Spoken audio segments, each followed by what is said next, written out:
Break नंतर एक महत्त्वाची बातमी। मंत्रालयातील मंत्र्यांच्या दालनामधील सामानाचं शिफ्टिंग सुरू आहे।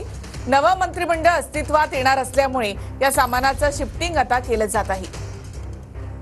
तर लवकरच नवीन सरकार स्थापन होणार आहे। अशा वेळेला मंत्रालयामधील मंत्र्यांच्या दालनामधील सामानाचं शिफ्टिंग सुरू आहे।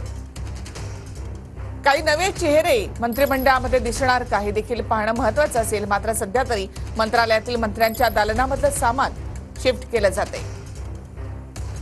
14व्या विधानसभेचा कार्यकाळ संपल्यामुळे आता नवं सरकार लवकरच येत्या काही दिवसांमध्ये अस्तित्वात येणार आहे। मात्र 14वी विधानसभा संपल्यानंतर 15वी विधानसभा गठीत झालेली आहे। मात्र मंत्रिमंडळ जे आहे ते अद्याप बनलेलं नाही। त्यामुळे शपथविधी कधीपर्यंत होतो याची उत्सुकता सगळ्यांना लागलेली आहे। मात्र मंत्रालयात ज्या मंत्र्यांची वेगवेगळी दालनं आहेत त्या सगळ्या मंत्र्यांच्या दालनातील साहित्याची शिफ्टिंग जी आहे ती सुरू झालेली आहे। आपण पाहतो की 26 तारखेला विधानसभेचा कार्यकाळ संपला आणि त्यानंतर मुख्यमंत्र्यांनी आपल्या पदाचा राजीनामा हा राज्यपालांकडे सोपवला आणि त्यानंतर सगळं मंत्रिमंडळ जे आहे ते सुद्धा पूर्णपणे संपुष्टात आलेलं होतं आणि त्यामुळे वेगवेगळ्या पदावरती असणारे जे महायुतीतले मंत्री होते त्यांच्या दालनातील जे वेगवेगळं साहित्य होतं ते सुद्धा आता शिफ्टिंग करण्यात येत आहे। आपण पाहतोय हे काही साहित्य दालनातील होतं वेगवेगळ्या मंत्र्यांच्या, ते सुद्धा हलवण्यात येत आहेत। व्हिडिओ जर्नलिस्ट अमित शिगवण सोबत कृष्णा सोनारवाडकर, TV9 मराठी, मुंबई।